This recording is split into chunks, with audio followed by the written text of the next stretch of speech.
Today I will show you a disaster movie from 2020, titled Greenland. Spoilers ahead. Watch out and take care. We see construction work being done on top of a massive building. Two men are talking about some delays. The one that's frustrated with the situation is the boss, John. Moments later, he's driving his car, listening to the radio about an interstellar comet that will fly by close to Earth. He arrives at a suburban neighborhood and walks up to a house, reluctant to go in. He enters a room where a woman is seen on a treadmill. That's Ally, his wife. They have an awkward conversation surrounding their child, Nathan, and his upcoming birthday party. The son arrives and is excited to see him. They go to his room and talk about a drawing he made of the coming comet, named Clark. As they're laying on the bed, it's revealed that the boy is a diabetic. They talk about John's separation from his mom. Later, the three of them are in a living room listening to the news about the comet. The interstellar body is moving fast toward Earth and is made up of many pieces of ice trailing behind it. That night, he's seen moving back in the house, taking a guest room. The next morning, the dad is listening to the news about the comet again. They're saying that pieces of the comet will fall on Earth, but that there's no reason to worry. While he's cleaning the grill for the upcoming party, Ally walks in and tells him that he needs to go to the store to pick up a few things. He takes his son with him, and while still at the parking lot, everyone is looking up at the sky. They see the comet approaching. Inside the store, as they are shopping, John gets a presidential alert on his phone and then an automated call. No one else in the store is getting the same alert. He is informed that him, along with his wife and his son, are chosen for emergency shelter relocation. The same alert is shown in the house TV, but Ally doesn't see it. John quickly leaves the store with his son. As they're driving home, he sees military vehicles and planes going the other way. When they arrive home, the people have already gathered for the party. John goes to talk to Ally in the kitchen and asks her if she got the same alert. She dismisses him, thinking it's just a test, but he tells her about the military he saw on the way, suspicious about what's happening with the comet. Both of them come back to the living room, where everyone is watching the news, expecting to see a part of the comet hitting the Atlantic Ocean. No one is worried as an image of the fragment is shown on the TV screen and the kids start counting down. When they reach to one, waiting to see the splash in the ocean, nothing happens for a moment. There's a little earthquake and John walks out of the house. He sees a flock of birds flying away, when suddenly a massive shockwave hits him over, felt inside the house as well. He comes back in and everyone is scared, still listening to the news. The newscaster announces that the piece has impacted a city in Florida with a shockwave that was felt for thousands of miles. The city was completely destroyed. As an orbital shot of the comet hitting is being shown on the news, the people wonder if more pieces will hit the planet. John gets another presidential alert. The call plays on both his phone and the TV, so everyone can see what the message says. None of the others are getting the same message, which states that John can't take anyone else to the shelter, except his family. He gets a security code to enter the plane on his phone. The others leave in a panic. John and Ally are packing, worried if they'll have enough insulin for the boy. The child asks about his grandpa. Ally is preparing food and listening to the terrifying news, as John goes to get Nathan, who says that the sky is on fire. Pulling out of the driveway, they see that none of their friends got the same call. One of them tells the family that the news is reporting that a huge piece of the comet, called Planet Killer, will hit the Earth in 2 days.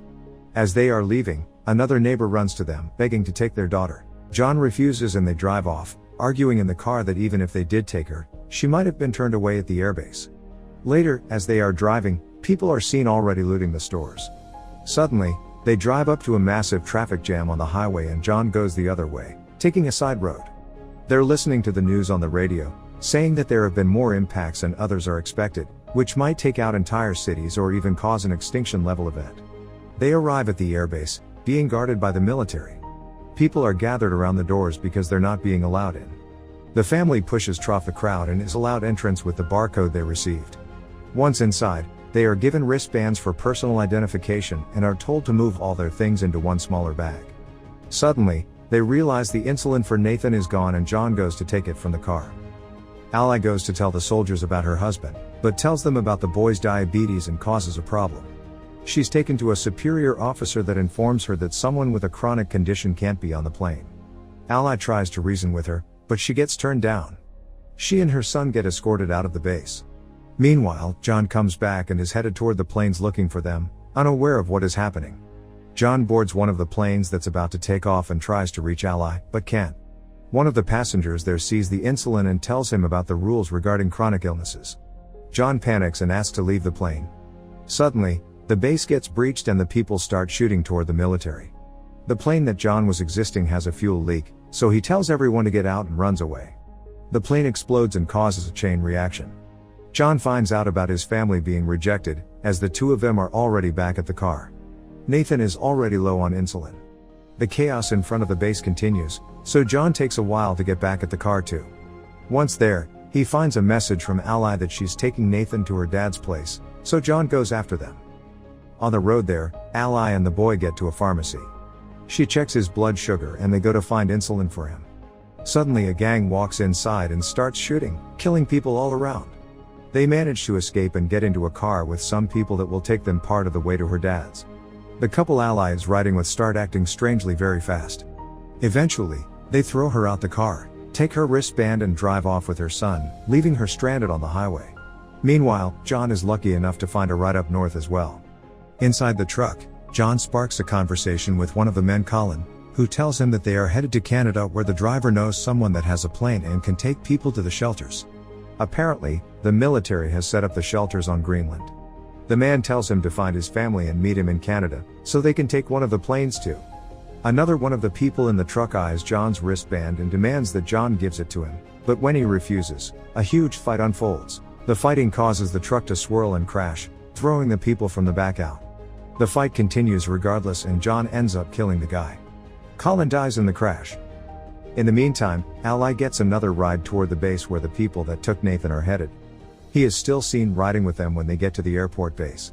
At the first stop, as they are showing the wristbands, the boy tells the soldier that those people are not his parents and the soldier gets them escorted away, taking him inside. Later, Ally gets there too and tries to find him, from one stop to another, from one medical unit to another. She finally finds him and she's informed that he's been given insulin.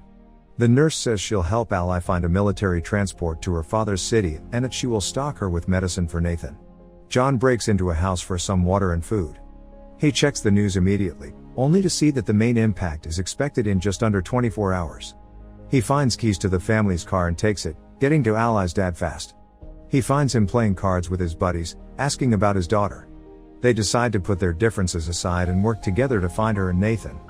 Meanwhile, the two of them arrive at a gas station and call the house. John and her father go to pick them up and the family is finally back together. All of them get back to the house and see that the information John got about the shelters was true. He convinces Ally that they should go to Canada and try their luck, so they prepare for the journey there. Unfortunately, they can't convince Ally's father to join them. Suddenly, a giant piece of the comet falls nearby, prompting them to go immediately. Ally's father gives John a gun and says his goodbyes, staying behind as they drive away. John and Ally reconnect during the drive, promising to stay together. They stop for a blockade along the road, when debris from the comet starts falling all around them. John drives out from the line of cars, but the fragments are falling everywhere. Ally gets in the back to cover Nathan, while John tries to find shelter. They stop near a bridge, where others hide as well, but John runs off to help a man out of a burning car. Later that night, they continue their journey and pass into Canada. While searching for the airport, they listen to the radio and discover that they don't have much more time until the biggest part of the comet hits Earth and destroys more than 75% of all living things. As they drive, they see one plane getting air and another almost taking off, so they chase after the second one. John stops the plane by driving right in front of it. The pilot is reluctant to take them in, since he is already at full capacity, but they succeed in convincing him. John has a dream about better times and when he wakes up they are approaching Greenland. The place seems unaffected by the comet, until a moment later a fragment impacts the water and creates a shockwave that hits the plane. Both engines are failing as the pilot tries to keep the plane in the air. They glide off the air, landing smoothly, but hit the glacier. The pilots are pinned on impact, but John isn't able to help them. He sees a military plane land a mile away, so he shows the people from the plane there and when they arrive, a military truck takes them in and gets them to the shelter. As they are going inside, the planet killer hits. The impact will reach them in a matter of minutes and the people are still getting deeper inside the shelter. Once inside, they brace for impact and a flashback is seen of their previous life, when they were happy together. 9 months later, the planet is desolated. Cities ruined completely. A radio signal is searching for survivors and establishes a connection, informing the receiving end that the dust has settled and there is no radiation. The hatches of the shelter open and reveal that the family is still alive, facing the ruin of the planet. As a symbol of hope, they see a bird flying outside and start coming out of the shelter. As the Earth is seen from space, radio signals communicate from all around the globe. There are people still alive everywhere on the planet. Make sure to subscribe and turn on notifications so you can watch more videos like this.